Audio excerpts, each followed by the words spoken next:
Of obstruction of justice from Judge Andrew Napolitano, the judge questioning the president's action before and after the Mueller report release. The president wrote in a pair of tweets over the weekend about Judge Napolitano, saying this: "Thank you to brilliant and highly respected attorney Alan Dershowitz for destroying the very dumb legal argument of Judge Andrew Napolitano. Ever since Andrew came to my office to ask that I appoint him to the U.S. Supreme Court, and I said no, he has been very hostile. Also asked for a pardon for his friend, a good pal of low ratings Shepard Smith."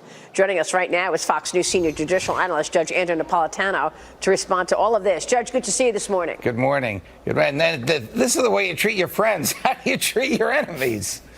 Oh, boy. So what happened? Did you ask him to put you on the Supreme Court? No. Did you ask him to pardon a friend? He and I spoke for about 3 hours in two 90-minute meetings. This is when he was the president-elect, about the type of person that should replace Justice Scalia. And in the process of my describing that person, and the person I was describing was then Judge Neil Gorsuch, he looked to me and said, "Sounds like you're describing yourself." I said, no, I'm not describing myself. I'm describing Neil Gorsuch, because you have this list of people from which you want to choose. And Judge Gorsuch is the person that I think most of your advisors are going to point to. This was early on in the process. So he said, all right, give me a spiel as to why I should put you on. Now, who would turn that down? I gave him the spiel, so to speak.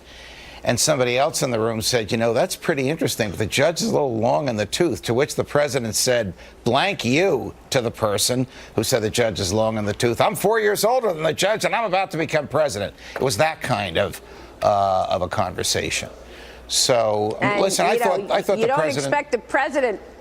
You don't expect the president to reveal it all, but that seems like that's what he's doing, even with this pardon situation as well. Yeah, you know, the pardon that he and I discussed is of a mutual friend of his and mine. And he asked me to tell me what the person was convicted of and if I thought the conviction was just. I described what the person was convicted of. I described that it was just.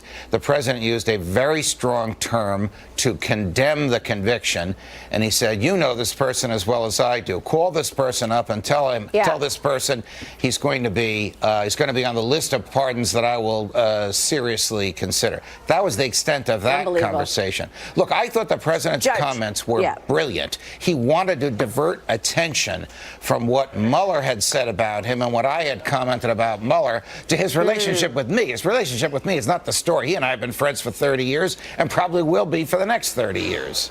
So let me ask you about the Mueller story, because Attorney General now William Barr seems to be threatening that he's going to